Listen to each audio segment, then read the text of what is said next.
Young man come into a serious inheritance of several $1,000,000.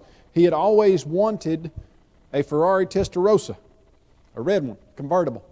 And so he got several $1,000,000 and decided he was going to go out and buy a Ferrari Testarossa. It was $500,000. He purchased this new vehicle and he drove it back to his hometown, drove slow down the main drag so everybody would see him in this new car. If the lights turned yellow, it didn't matter really how far back he was or close, he made sure he stopped at the stoplight so everybody could see his car. Well, he stops at one of these stoplights, and up beside him pulls an older man, looks like he's maybe 80, 85, and he's riding a moped. You know, generally speaking, the top speed for a moped is about 45 miles an hour. He's got his helmet on. He's sitting there by the young man in this convertible red Ferrari Testarossa. And the old man, as the light, seems like it's a Georgia light because it looked like it was taking forever. I sat at one today. It took me about 3 minutes to get through. He's sitting there. He looks over at the guy and he says, Sonny, what kind of car is this? And the young man says, well, it's a Ferrari Testarossa. He says, wow, it sure is nice. He said, you mind telling me, I mean, it looks fancy. I know it's kind of a personal question, but you mind telling me how much a car like this would cost somebody? The young man said, no, I don't mind at all. It cost $500,000. Old guy says, $500,000? He said, there is not a vehicle in the world worth $500,000. Why would you spend that on a car like this? And the young man said, well, because this car will go 0 to 60 miles an hour in 3 seconds. Older man looked at him and said, I don't believe that for a second. I've never seen a car that'll go 0 to 60 miles an hour in 3 seconds. I don't believe that at all. Right then, the light changed. And so the young man decided he was going to show this older gentleman that this car would go, indeed, 0 to 60 miles an hour in 3 seconds. In fact, he was going to do more than that. He was going to hit 60 and just keep on going and show the top speed of about 250. And so he did, floors it, white smokes the guy, and takes off. In 3 seconds, he's sitting at 60 miles an hour. In 5 seconds, he's sitting at about 100. Well, all of a sudden, he looks in his rearview mirror, and he sees something coming at him at a very fast rate, and then blows by him. It's the guy on the moped. Just shot by him. He looks down at his speedometer. He's going 120 miles an hour. And this older gentleman on a moped just blew by him at 120. He keeps it floored. He's going. He looks up. The guy on the moped turns around, blows back by him. He thinks, what is going on here? This guy on a moped, the average speed's 45 miles an hour. Top speed, how's he doing this? He's now going 250 miles an hour. He looks in his rearview mirror, and he sees the guy on the moped come, bam, slams right into his bumper. He thinks, oh, no, I've killed this guy. So he gets out, he goes over and he sees him there, and thankfully he's not hurt at all. And he goes down to the older guy. He says, hey, man, are you okay? He says, yeah, thankfully I'm okay. I don't know how I am. I was going fast. I don't know how fast. He said, you're going 250 miles an hour. He said, is there anything I can do for you? Old guy said, yeah, if you could just unhook my suspenders from your rear view mirror, that would be great. Well, you know, sometimes stuff gets hooked on to things that we wish it didn't. And it just so happens dinosaurs are one of those things. They get hooked to evolution and drug along behind it often, when really we need to unhook those suspenders and we need to show the real story about how dinosaurs fit in with creation. We deal with all kinds of heady topics, the existence of God, the inspiration of the Bible. We deal with how God can be a just God and send people to an eternal hell. Deal with how God can be a loving God and still allow pain and suffering in people's lives. But at Apologetics Press, the number one often asked question that we deal with at all is, what about the dinosaurs? How do they fit into the Bible? How do they fit into the idea of creation? Because what we've been taught as a society and really as a world community is contrary to the truth about these creatures. And what's so interesting is they're so fascinating that they grab the attention of young people, and then, well, what you're going to see is then lots of times dinosaurs are used to teach very false information. How many of you have seen Jurassic Park #1? Seen Jurassic Park #1? Okay, yeah, Jurassic Park #1, where they recreate those dinosaurs from their DNA. Do you remember the very intelligent dinosaur that hunted in packs of threes, that could almost talk to people? I mean, it made those little chirping sounds, and that one guy, you see that one scene where he's staring right at the guy, and he gets from the communication from the dinosaur that he needs to return the dinosaur's egg or the dinosaur's going to chop him in half. That's basically the conversation that goes down in. They're so intelligent, they hunt in packs. Now, who remembers the name of that dinosaur? What was the name of that dinosaur? The Velociraptor. Yes, Jeremy, thank you. The Velociraptor. Velociraptor in the movie Jurassic Park #1 was about 6.5 feet tall. It could jump probably 10 or 12 feet in a single leap. It had a huge sickle-shaped claw on its feet that in a couple of scenes it could just kill a person easily with that big sickle-shaped claw. What you're looking at right there is the Velociraptor. It never was 6.5 feet tall. The creators of Jurassic Park #1 knew that it wasn't 6.5 feet tall. They blew it up 400% of what it actually was. Actually, a Velociraptor, where it's standing on this table, might look me in the eye. It's the same height as a Great Dane. That vicious, sickle-shaped claw that was on the toe of that is right there. A good pair of toenail clippers could probably take care of that. Now, why in the world would people who are putting out Jurassic Park make a dinosaur that they knew for a fact was 3.5 feet tall? They knew it for a fact. Why would they make that 6.5 to 7 feet tall in the movie? Well, I mean, you and I both know why. You're walking through the jungle with a belt-feed 12-gauge shotgun that's full of buckshot, and this thing comes up. Is that a scary movie? No, you finish that off in a couple shots and you're finished. It's done. No more plot. Yeah, but if you make them 6.5 feet tall and they can jump over cars and jump 10 or 12 feet at a time, that makes it a little bit more exciting than it doesn't. Doesn't make it any more true, but it makes it a lot more exciting. And here's what I'm going to tell you. Here's what I think you know. A lot of stuff about dinosaurs that you will hear from books, articles, movies, magazines, a lot of stuff is right.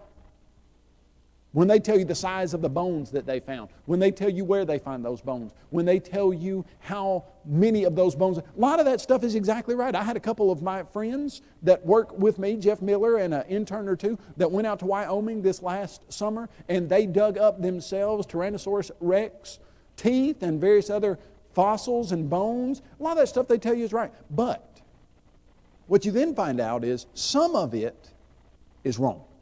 And so what we're going to try to do today is just discern what is right about dinosaurs and what is wrong in the stuff that you're taught and that you read and that you see in movies and books and things of that nature. Now, this is, that oatmeal that I was talking about yesterday. Yeah, now this is the modern oatmeal. This is the kind that comes pre-packaged and it's already sweetened. And you got fossil fun over here. How big was Tyrannosaurus rex? Now, they always throw out T-Rex because he's probably one of the most fun. There's actually some bigger meat eaters available now, like the Allosaurus and the Spinosaurus, and there's some controversy as to who would win between the Spinosaurus and the Tyrannosaurus rex, and you might have seen that. I think in Jurassic Park 3, you probably saw that big fight between the Spinosaurus. He's got like a sail-like back projection, and he's got more like a crocodile mouth. But anyway, T-Rex, you see this, a full-grown T-Rex could be 47 feet long. Okay, now that's true. We found dinosaur fossils of Tyrannosaurus rexes 47 feet long. So that's about, 15 yards. About 15 good steps. 2, 3, 4, 5, 6, 7, 8, 9, 10, 11, 12, 13, 14, 15. Okay? So from there to here, tail tip to nose tip, you would have a Tyrannosaurus rex. That's how long they were. It's pretty big. Pretty fascinating. In fact, not only that, but they're about 20 feet tall at their hips. Okay, this roof, I'm going to guess, I don't know, but I'm going to guess it's 18. Add another about 2 feet to that. A basketball goal and then double the basketball goal. And so that's 20 feet. So you've got a creature that you start from there, go to there. That's how long it is. It's 20 feet tall at its hips. It can rear up taller than 20 feet. It can rear up about 30, 35 feet. So that's about 3 stories. And it's got a head that's 5.5 feet long. That 5.5 feet long head is full of 60 razor sharp teeth. Some of them are longer than a banana, 13 inches long. They have serration like a steak knife on them, literal serration so that they're like a saw. So you have a 13-inch tooth that the Tyrannosaurus rex has 60 of these massive teeth. They're not all 13 inches, some smaller. they can bite off a single chunk of meat that weighs 500 pounds in one bite, estimated by how big their head is and how large their teeth are. Do you think a little kid is going to be fascinated by a 47-foot-long lizard with a 5.5-foot head that can eat 3 people at once? Yeah, it's pretty exciting. And so when you throw that on a oatmeal package, there again, even with all the fancy packaging, you're still trying to get these kids to forget they're eating oatmeal, aren't you? That's what's happening here. That's exactly right. That's true. That's a fact. But then they say this. On what continents did dinosaurs first appear? Okay, trick question. All the continents were joined together during the early Triassic period in one big continent called Pangaea. Now, do you adults know what the early Triassic period is? Now, most of the time the kids don't either, and they learn it later, but the early Triassic period is about 250 million years ago. And so what does it mean when it says, on what continent did dinosaurs first appear? Well, it's implying that dinosaurs evolved from some lower animal and first evolved 250 million years ago. Now, that's wrong. That's incorrect. I'm going to show you that. But see, it's slipping the information in. Hey, here's some really neat, exciting stuff about a Tyrannosaurus Rex. And here is some evolutionary-based information that we're going to slip in that is not right. And that's what you see. That's the pattern of teaching on dinosaurs. Here you go. This is a Wendy's kids meal. Okay, you can eat some dinosaur oatmeal in the morning. Then if you get hungry, you can go to Wendy's, get you a kids meal. It's all over. It's prevalent. If you go to the library, there's an entire section on dinosaurs, a whole dinosaur section. Why is that? Because dinosaurs sell stuff. They sell movies. They sell books. They sell magazines. Dinosaurs, kids absolutely love them. In fact, I think it was last week, I read an article that said your kid's dinosaur obsession is probably great for him. And it was just talking about how kids, often at ages 6, 7, 8, 9, 10, become obsessed with knowing the polysyllabic names of these creatures, the Pachycephalosaurus, the Ichthyosaurs, the Ankylosaurus, the Stegosaurus. They love to find out everything they can about these creatures. Well, then notice, here we go. New findings show that birds are probably related to dinosaurs. Scientists in China have discovered 2 fossils of feathered dinosaurs. Now, what's the implication?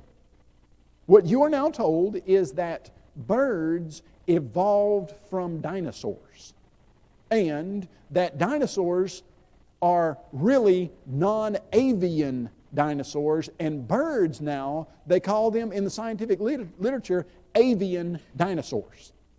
You understand what I'm saying? That little cardinal outside your window that is eating your food in the winter, they would say is an avian. The word avian, meaning bird, is an avian dinosaur. Now, here's going to be the problem with that. On what day did God create birds?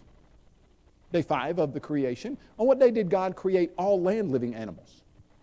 Day 6 of the creation. Are dinosaurs, Tyrannosaurus Rex, is that a land-living animal? Yes. And so birds were created on day 5. Dinosaurs created on day 6. And just incidentally, we've got an entire lesson on the fact that animals can't evolve from one kind of animal to another. The law of biogenesis, which is the scientific law that proves life comes from previously existing life of its own kind, precludes the option of a dinosaur evolving into a bird. But put that aside and just look at it from a biblical standpoint. Could dinosaurs have evolved into birds if the Bible is correct in the story of creation? Not at all. It's impossible. You can't have that because birds were created first. Now, as you continue, you get the idea that no human being has ever seen a dinosaur. That's the idea that you're presented in the literature. And here's what is told. We're told that 65 million years ago, there was a huge meteorite that slammed into the Yucatan Peninsula and caused the mass extinction of dinosaurs. We're then told that humans evolved about 5 million years ago from lower primates like Lucy and Australopithecus and stuff like that. So we're told that humans and dinosaurs were separated by 60 million years in the scientific literature. That's what you're taught. What's the Bible say about that? The Bible says that God created everything in 6 days, that He created animals and humans, land-living animals and humans on what day? 6th day. And God caused those animals to come before Adam, and Adam named them, and there was not found an animal that was a suitable helper for Adam. And so then God created Eve, who was a suitable companion for Adam. So not only were those animals created, but Adam named them. Now, I had one little kid come up to me and he said, "How in the world did Adam do that?" And I said, "What?" He said, "Name all the animals." And I said, "Well," and I was talking, he said, "Did he name this dog Spot and this dog Fluffy?" And I said, no, it wasn't that he named every individual animal. I was looking at funny things that kids write in answers on tests. And one of the math questions was, name the quadrilateral. It had several different rhombus, etc. This kid had put Bob, Harriet, Lucy. That named the quadrilateral. Okay, Adam didn't name every single animal. In fact, Adam probably named the kinds of animal. So he probably named cattle. Probably named the kinds like dog kind, cat kind, cattle kind, reptile. It would have been very broad categories, not individual. How am I name this one Spot, this one Spike, this one Fluff? So Adam names them all. There's not found a suitable helper for Adam. I think what God was trying to do is add Adam's to help Adam appreciate more the fact that he was going to get a companion that was suitable for him. But what days were land-living animals and humans created? Day 1? No. Day 2? No. Day 3? No. Day 4? No. Both of them were created on what day? 6. And so according to the Bible, did man see dinosaurs? Absolutely, positively. Now, what you're told is, well, that's not scientific. Yes, it is. And I'm going to show you biblically, historically, and scientifically that is absolutely right. And I'm going to show you that it's not creationists who have a problem with dinosaurs. Somebody does, but not people who believe in creation in the Bible. When you look at all the facts, it's actually those people who say that humans and dinosaurs were separated by millions of years. Right here, you will see the Kachina Natural Bridge. This is it. You can't see me. I'm standing right there. This is about 10 feet up on the cliff. My coworker Eric Lyons and I flew out to Colorado, and then we drove about 1,200 miles this particular weekend. One of our destinations was the Kachina Natural Bridge, third largest natural bridge in the world. But the reason that we were there was because the Anasazi Indians had put some real interesting carvings on the walls all over this part of Utah and Colorado. Now, what's interesting about them is it looks like they took something like a chisel and a hammer, and every single one of these little, if you were to look in this little carving and this little carving, all of these that are the white type, there are tiny little holes where it looked like they took something like a chisel and made one. So they would outline it and then make a bunch of these little bitty holes that would be the shape of whatever it is they're carving. Now here's why that's interesting. Because over the years, those little holes got rounded off and they were covered by a desert varnish, something called patina, and so you can't fake them. And everybody that studies this rock art can show you exactly why one is authentic and one is not, if there's a fake one. They're real easy to see the authenticity of. That's what I'm trying to show you. Then we had some red ochre hand prints in several different places, but we were out there for this particular carving. I don't know if you can see it real well. I'm going to outline it for you. But this carving, there's that carving of the human-like figurine. And the ibex, I think, is somewhere over here. And this one, that's the outline of it. Now, we were there specifically to see this because we had read about it in several evolutionist writings that talked about this carving. Now, here's what you do if you've always thought dinosaurs and humans didn't see each other. You would try to say this is fake. In fact, that's what we see when other information like this is presented. The first attempt is, no, that's not a real carving. Well, like I said, in this instance, one of the most curious designs is a petroglyph that resembles a dinosaur, which is apparently of Anasazi origin based on its patination. He says, well, I can't say it's fake. It's got the same buildup as all the rest of the stuff, so we can't say it's fake. Now, this guy is an evolutionist. He doesn't believe in creation, doesn't believe in the Bible certainly at all. Why does he think this is curious? It's a curious carving. Well, because it looks like a dinosaur. Now, there's another guy who is an evolutionist, and here's what he says about this particular carving. There's a petroglyph in the Natural Bridges National Monument that bears a startling resemblance to a dinosaur. Startling. A startling resemblance. What's the word startling generally mean to you? It's kind of scary. Like something pops out that you weren't expecting in that particular place. You know, years ago, my dad brought home, I have two brothers, three of us, and my dad. My mom often says she raised four boys, three of us and my dad, because he would do stuff like this. He brought home a 6-foot-long black snake and gave it to me and my brothers and said, here's your pet. He found it in the feed room at the barn. And we thought, oh, this is great. So we're playing with this black snake and everything. We put it in this aquarium that doesn't have any water, and we put a rock on the top of the lid and think that'll hold him down. So we wake up the next morning and we look in our aquarium, and apparently that rock was not a sufficient security measure to keep the 6-foot-long black snake in its homemade cage. And so we look all around the house. We don't find him. And there's this one little place by the door that looks like he could have crawled out the door. And so we just say, hey, guess he crawled out the door. He must be gone. But 3 days later, my mom goes into her closet to get a pair of shoes. That's not funny. Y'all go into closets all the time to get shoes. I don't know what, there's nothing funny about that. Yes, except, of course, we hear a blood-curdling scream. We rush into Mom's closet, and there is a 6-foot-long black snake. Now, I would say she was startled, right? Now, here's why she was startled. Because she went looking for shoes, and she found 6-foot-long black snake. Now, why would a carving of something that looks just like a dinosaur startle a person who is an evolutionist? It's almost kind of scary, isn't it?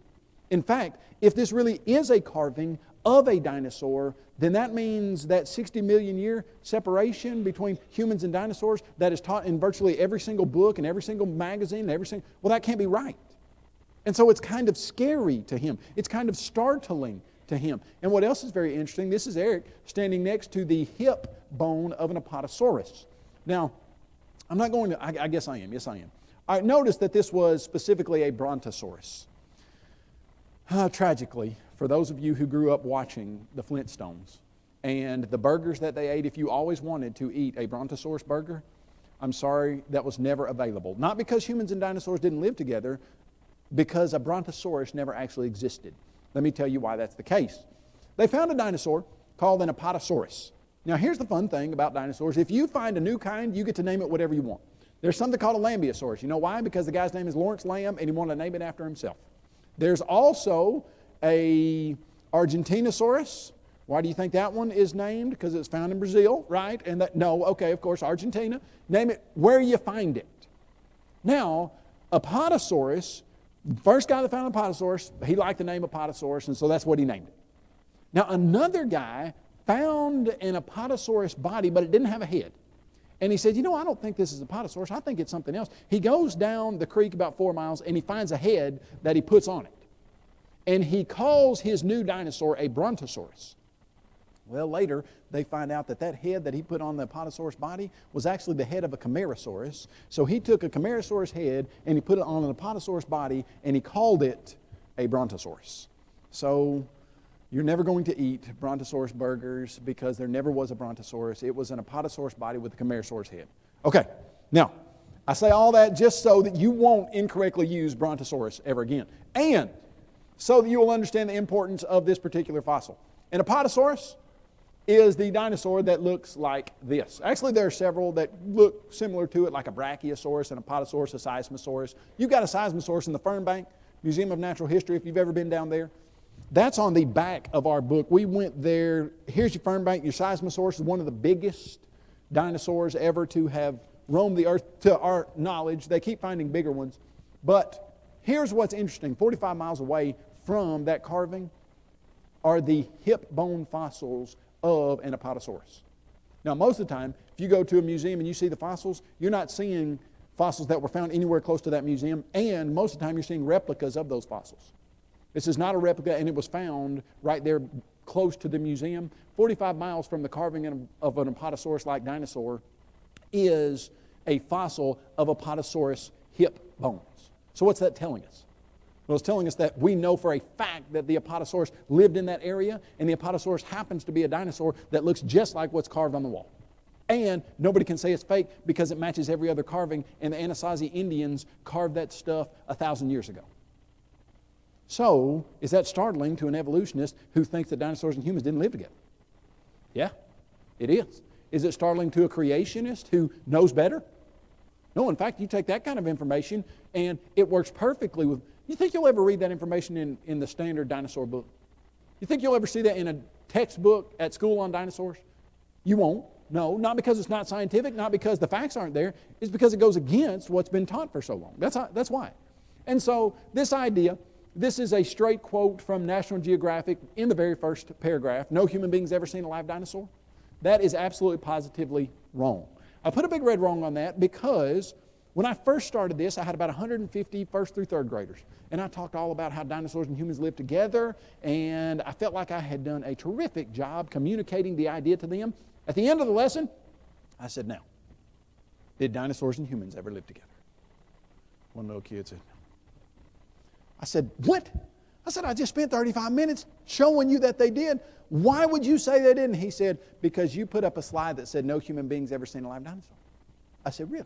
I said, okay, from now on, anytime that slide goes up in my presentation, there's going to be a big, fat, red wrong on that, so nobody thinks that that's a correct idea. That is an incorrect, unhistorical, non-scientific, non-biblical idea in every sense of the word. Continue with me. This is the Ta Prohm, Cambodia temple stretch. And what I mean by temple stretch is there are several of these temples that a man by the name of Javarman VII built for his mother as a monument to her. And we know for a fact they were built in 1187. As you start looking at these temples, it looks just like something out of an archaeological action movie, Indiana Jones or something like that. You see all these carved statues all over. And then there's one strip of carvings that have, it looks like animals on them. You know, something like, look at a big salamander or a crocodile, maybe something like a goat or I don't know, maybe some type of cow with a horn there, a small tail. And then there's this. Now, here's the challenge to the person who doesn't believe that humans and dinosaurs ever lived together. The challenge is, okay, everybody you show this to says it looks at least somewhat like a stegosaurus. They'll say a dinosaur, and then, in fact, when I say what kind of dinosaur, a stegosaurus. Now, if you want to say it's fake, you're going to run into a problem because you see all this black stuff? That's patina. It's built up over years. We know this temple was built in 1187. This carving's got patina in it just like everything else. And on top of this, there are about 40 tons of stone, so you couldn't pull it out and put something else in. It's got the same patina, and if you happen to try to pull something out and put it in, it would cause that whole thing to fall down. Okay, so you can't say it's fake. If you can't say it's fake, then what's your only other option to say this is not evidence that humans and dinosaurs live together? Well, you could say it doesn't look like a dinosaur, it looks like something else. Okay, I was reading someone who was taking this approach, and he said that's not a dinosaur, that is a pig with bushes behind it. Okay, it's not. It's not a pig with bushes behind it, and remarkably, look how well those bushes stack right on the back of this creature, and that's a really, really thick tail for a pig. You see the problem you're going to run into. If you come to this, and let's say that you're an unbiased observer, and what I mean by that is, let's say you're not even in the discussion of creation, evolution, you're just looking at pictures of the temple, that's it. Okay, we've got some of that. These two guys right here, Claude Jakes and Michael Freeman, all they do is go around and take pictures of what's in these Cambodian temples. That's their whole job. Now, they're not creationists. This is not, hey, we're going to go see if we can prove dinosaurs and humans live together. Most of their pictures are of idol-worshiping statues that are on the rest of the temples. This is not, we're trying to find evidence for the Bible and creation, and they come across this carving. Now there again, this is the unbiased, these guys, if I understand it, are evolutionists. They're not even in the discussion, except here's what they say. Roundels on pilasters, notice it's such technical jargon for these guys. I mean, this is how they break this stuff down, and they talk about roundels on pilasters of the south side of the west entrance are unusual in design, in particular an animal which bears a striking resemblance to a stegosaurus. Now, like I said, they're not in the discussion to prove anything. They just take pictures of the carvings on the walls. That's all they do. And when you say, what's this picture look like? They say that looks like a woman idol carrying a torch. Well, what's this one look like? That one bears a startling or striking resemblance to a stegosaurus. Okay? Continue with me. make the same statement again. Among the vertical strip of rangels in the angle between the south wall of the porch and the east wall of the main body of the Gapura, there is even a very convincing representation of a stegosaurus. These guys are not trying to prove creation. All they're saying is, we look at these pictures, and this is what that picture looks like. And that's a fact. Is that startling, unusual, unexpected from a creationist point of view? No, it's exactly what you would expect. Is it from an evolutionary point of view? Yes. In fact, very unusual from an evolutionist point of view. In fact, unexplainable. And that's why it doesn't get into 99.99% of all books that talk about dinosaurs. I am just going to show you some of these. These were found in the 1930s. They date back to a time when about 500 to 1000 AD. They had carvings of dinosaurs. One of the interesting things about these, before 1991, we never painted or put these types of spikes on the back of long-neck, long-tailed plant-eating dinosaurs. If you remember the Flintstones, you remember their little pet? Dino, was he smoothback or did he have spikes? Smoothback. And the reason that he was smoothback was because we didn't have any idea that long-neck, long-tailed plant-eating dinosaurs had spikes on them. Now this picture I know for a fact is from 1975. The stones were found in the 30s and they date back much earlier than that. So we've got carvings of long-necked, long-tailed dinosaurs with spikes on their back on these ecostones. What's interesting about that is in 1991, we found the first fossilized skin that had these spikes on the backs of these long-necked, long-tailed, plant-eating dinosaurs, and yet these ecostones had that depicted 20 years or so before. Actually, I say 20 years. What I mean by that is, I know for a fact this picture right here is 1975. It would date, the carving in the stone would date much, much earlier than that. But you can't, from an evolutionary standpoint, say it was anywhere close to the 90s. And so we've got these carvings of dinosaurs that have spikes on their backs, that if someone were trying to fake this, they never would have put them on their backs, because we thought that they had smooth backs for 120 years before we found skin impressions in 1991. And you could continue along this line, nailing down the fact that no human being ever seen a live dinosaur is absolutely wrong. I'm not going to give you all the intricacies of the Acambaro figurines. I'm going to take you here. Now, supposedly dinosaur fossils are millions of years old. The Tyrannosaurus rex was supposedly one of the later dinosaurs. Remember, they supposedly started about 250 million years ago and died out about 65 million years ago. Tyrannosaurus rex was supposed to be right there on the end of the dying out period. They found a Tyrannosaurus rex femur. And if I understand it right, as they were moving it, they broke it in half.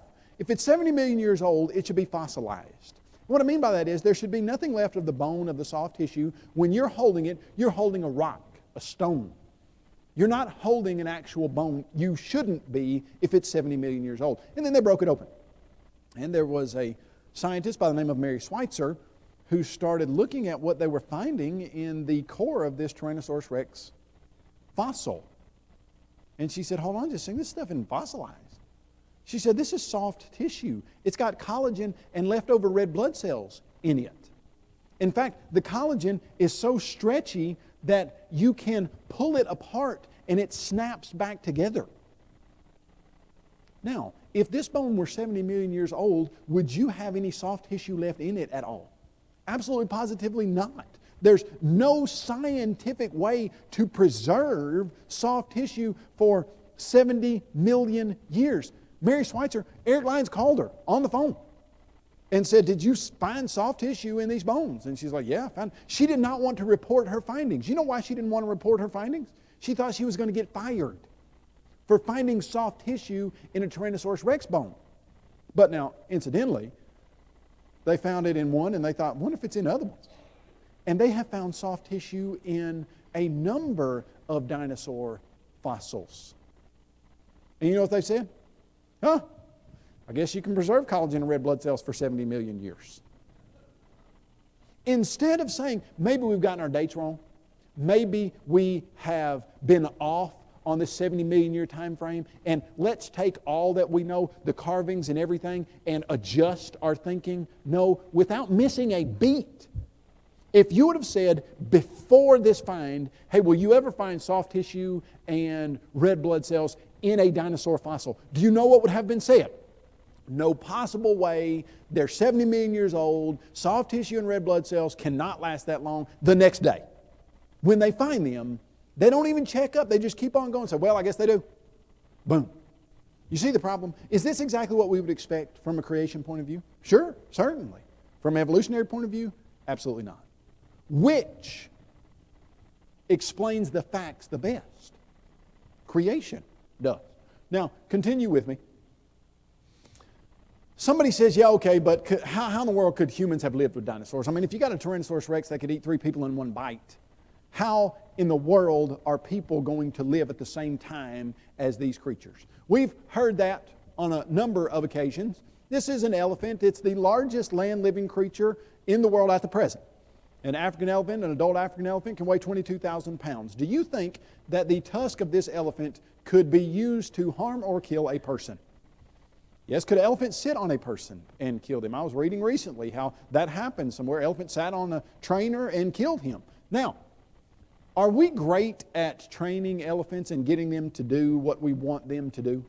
Yeah, terrific at it. In fact, we can get them to raise their trunk so we can spray under it, to do tricks where they stand on a small piece of wood. How is that? Well, because every kind of beast, of bird, of reptile, of creature of the sea is tamed and has been tamed by mankind. Why is that? Because at the very beginning, God creates man in His image and gives him dominion over the fish of the sea, the birds of the air, and the animals of the land. Now, there's a reason that a 150-pound guy can make a 22,000-pound elephant do what he wants. You say, yeah, but I mean, he's a plant eater.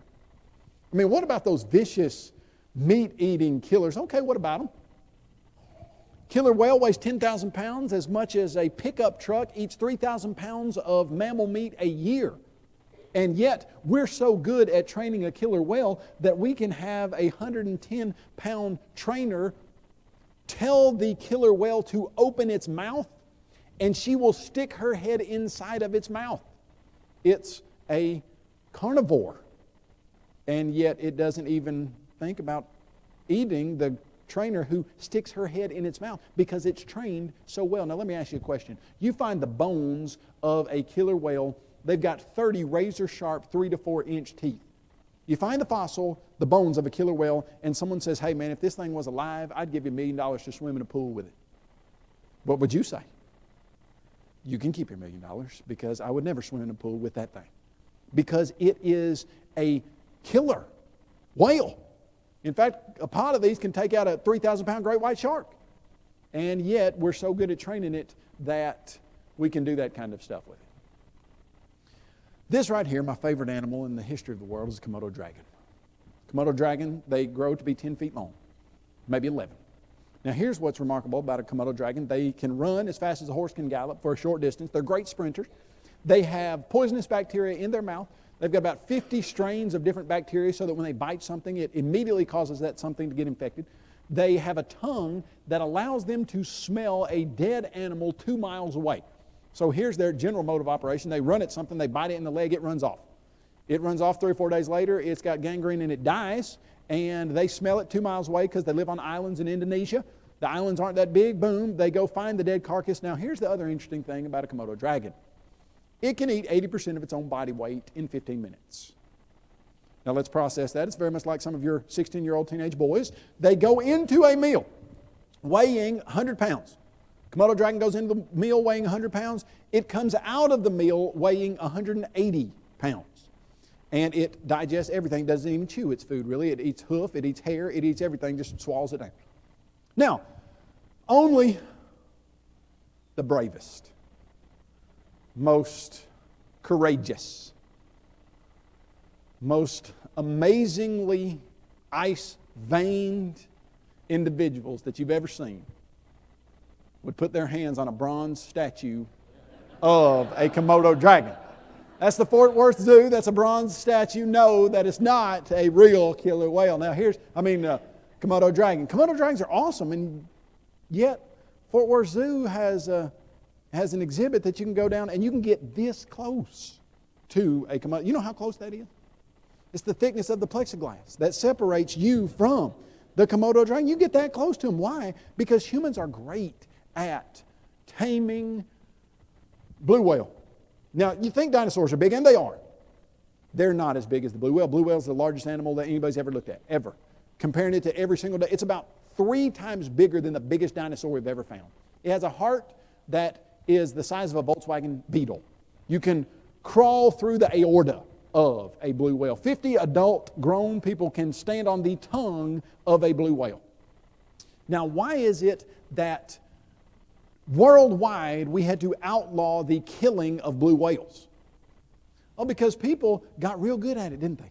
In fact, they didn't even have motorized stuff when they were good at it. They were killing blue whales with harpoons with iron tips on them and boats made out of wood. And that's how effective they got. Now, did some of the blue whales kill some of the people? Absolutely, positively. Did they ever threaten the human population into extinction? No. And you mean to tell me we can go out and kill 100-ton blue whale with a few barrels and an iron-tipped harpoon so effectively that you got to outlaw it, or are you going to cause the extinction of the entire blue whale population? Yeah. And that's the largest animal that's ever existed? To our knowledge, 3 times bigger than any dinosaur we've ever seen? Yes. Why? Well, like I said, because every kind of beast, a bird, reptile, a creature of the sea is tamed. You find the bones of one of these, and are you going to volunteer to dance with it in a ring? No, you're not. But we can do it. Well, what's the Bible say about dinosaurs? Yeah, that's a good question. What's the Bible say about koala bears? Kangaroos? 3-toed sloths. I learned some really cool stuff about 3-toed sloths the other day. They're so slow that bacteria, that algae and fungus grow on them, and they have entire little homes of bugs and beetles that live on them because that's how slow they move. Now, that's incidental. It has nothing really whatsoever to do with what I'm saying, but what's the Bible say about 3-toed sloths? You ever read anything about that? No. So does that mean God didn't create 3-toed sloths or kangaroos or panda bears or whatever else? Okay, no. Are there some maybe indirect references to every single animal in the world? Yes. All right, land animals. Bible says in Genesis 1:24, God made all land animals on day 6. Are kangaroos land animals? What day did He make them? Day 6. Are 3-toed sloths land animals? What day did He make them? 6. Pretty simple. Easy stuff. But then, you go to Exodus 20:11. For in 6 days the Lord made the heavens, the earth, the sea, and all that is in them. Dinosaurs, were they created in that list of the heavens, the earth, the sea, and all that is in them? Yes. So does God talk about dinosaurs? Yes. In a general sense, just the same way He talks about every other animal. You couldn't say, hey, the Bible doesn't mention dinosaurs, and so God must not have created them. And just incidentally, by the way, what language is the Bible written primarily in? Hebrew and Greek, with a little bit of some other stuff spattered in there, but mostly Hebrew and Greek. What kind of word is dinosaur? It's an English word. It was created in 1841. Well, the Old Testament, first 5 books, Pentateuch, were written in 1450 BC. The last of the New Testament was done before 100 AD. The entire Bible was written some 1700 years before the word dinosaur was ever created. So if you're going to go to the Bible and say, where does it say dinosaur? You're not going to find the word dinosaur because the word wasn't created for 1700 years later. So what would you find, maybe? Okay, well, let's see. Are there not only general descriptions, okay, God created all creatures in 6 days of creation, but do we have some descriptions of a creature that might match a dinosaur? Okay, Job 40. Look now at the behemoth which I made along with you. Now, there's no accidental statement in the Bible. Why do you think God stressed, which I made along with you? Well, here's what God's trying to tell Job. Remember, Job said, God, I want you to come and talk to me, but I don't want you to kill me when you show up because I think I got a pretty good case, and if you'll just listen to what I say, I think you'll find out that I'm right and you're not really treating me well. So God says, all right. He shows up. And he starts asking him some questions. Job, where were you when I set the world on nothing? Job, can you dispense justice throughout the whole world? Job, can you feed every animal in the world every single day? Job, and he starts just basically pounding Job with information that shows God's bigger, God knows more than I do, and I shouldn't have questioned God's care. That's what's going on. But then he gets to this line of reasoning, and he says, Job, I want you to look at the behemoth. I made at the same time I made you. Now here are the two statements. Number one, this creature was created at the same time as humans. Number two, Job is alive and can see one at the time God's talking to him. Okay? Now, what about this behemoth? What is a behemoth? You know the difference between the translation and a transliteration? Okay, a translation is when there's a word in another language that is the exact match of what you're talking about. So in English, the word dog. In Spanish, it's the word. Okay, now, does dog and perro, you're supposed to be able to roll your R's, I don't do it well. Does dog and perro, do those two words sound alike at all? No, there's no D sound, no, they don't sound the same. That's a translation. You see the word dog in English, you translate it into perro in Spanish, not because of what it sounds like, but because that's the exact match. A dog and a perro are the exact same thing. Now here's what's interesting about this word. This word is a transliteration. Here's what that means. There's no match in the English language. And so they take the Hebrew, and the first sound is a buh. They put that in English. Second sound is a huh. They put that in English. Third sound is a muh. They put that in English. Third sound is a, and it goes that way. So in Hebrew, guess what this word sounds like? Behemoth. In English, what's it sound like? Behemoth. Why do they transliterate it? Because there's no match. Because they don't know what kind of creature this is. It's just a behemoth. It's an unidentified creature that they don't know what it is in Hebrew and they don't know what it is in English. Okay? Now, the translators of the 1901 American Standard Version said, well, this must be an elephant or a hippopotamus. Why did they say elephant or hippopotamus in 1901? It's the biggest land-living animals they've got. If they would have had a bigger one in 1901, do you think they would have used it? Yeah, but they didn't. Right? So they said, well, it must be an elephant or a hippopotamus. Well, let's look at the description. He eats grass like an ox. Okay, elephant, hippo, they do. His strength is in his hips. His power is in his stomach muscles. He moves his tail like a cedar. Now, do you know that when you're looking in the Bible, the description of a cedar is always humongous? In fact, you know, my mom used to have, I don't know why she focused on this, but when she wanted to say there was a lot of something, she would say there were 42 of them. And so she would say, we ate 42 pizzas yesterday. Well, she didn't mean we ate 42. 42 was just the number she used to talk about when there was a lot of something. Now, in the Bible, the thing you used when you want, or have you ever heard the term, that guy's as big as a house? Maybe talking about a bodybuilding, you say he's as big as a house. Well, I mean, what does that mean? He's as big as a house. You're trying to get across the idea that something's really big. Now, in the Bible, the figure of speech that means really tall or big, guess what that is? Like a cedar. Okay? He shall grow up, the righteous, he shall grow like a cedar of high stature, whose height was like the height of the cedars, one of the highest branches of the high cedars. What's he saying here? It's the tallest thing we can think of. It's the biggest thing we've got. Okay, now this creature, behemoth, whatever he is, swings his tail like a cedar. All right? Well, now let's go to that elephant and that hippo and see if we get anything that looks like a cedar from their tails. Not a thing like a cedar. In fact, barely a little branch, and the hippo is worse. Now, what does this look like? Okay, do you believe that in 1901, if the translators had at their disposal a living apatosaurus, they would have said, this creature is probably an apatosaurus or something like it? Yeah, because the description matches it, and it doesn't match the elephant or the hippo. Now, you've got a description of a creature called a behemoth that matches exactly the findings of what we today call dinosaurs. And yet, why wouldn't people put them together? Well, because we're always told that no human being has seen a live dinosaur. That's just not right. It's not biblical, it's not historic, and it's not scientific. So I'm going to finish this up. Where'd they go? We're told there was a mass die-off in 65 million years ago. You know what's interesting about that is, would the evolutionists who say that happened, would they say turtles were around 65 million years ago? Yeah. Turtles still here? Yeah. Would they say sharks were around 65 million years ago? Yeah, in fact, they say they're 150 million years old. They're not, but would they say they are? Yeah, we still got sharks. Crocodiles, supposedly 150 million years old or so. Yeah, are they still around? Okay, so just why the dinosaurs? Well, number one, because they've defined dinosaurs out of existence. And what I mean by that is, they've said dinosaurs are extinct big lizards. Okay? The word dinosaur means fearfully great, terribly great lizard. But some of them were the size of a chicken. Is a crocodile a really big lizard? Why don't they call it a dinosaur? Because it's still around. Is a Komodo dragon a really big lizard? Yeah. In fact, the average dinosaur was only the size of a rhinoceros. And we've got some saltwater crocodiles right now that are 32 feet long and that'll weigh upwards of 2,000 pounds. Are they really big lizards?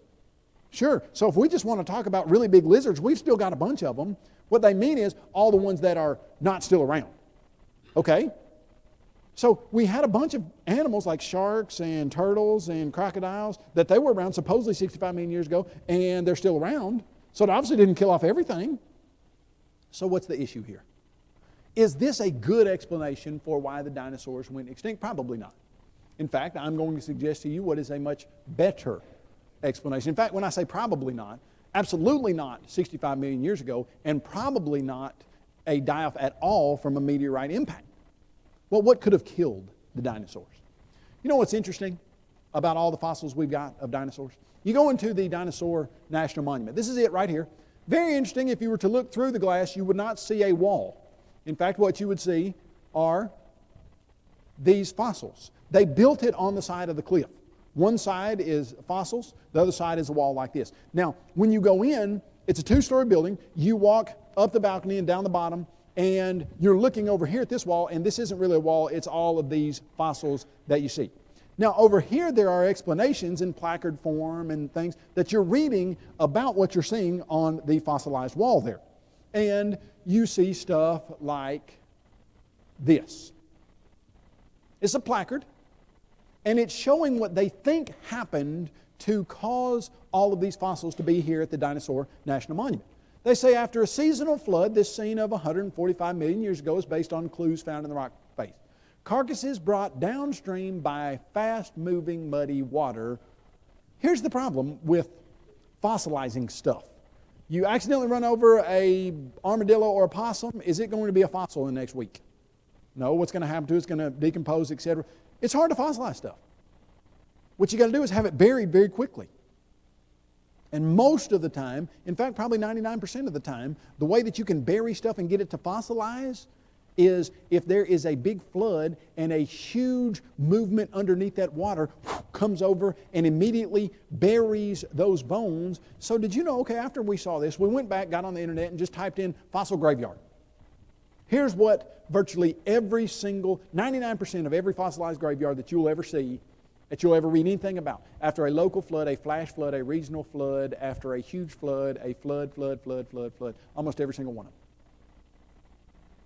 Well, do you know of a flood that could have fossilized literally thousands of dinosaurs, mingling several hundred of them in one place at one time all over the world?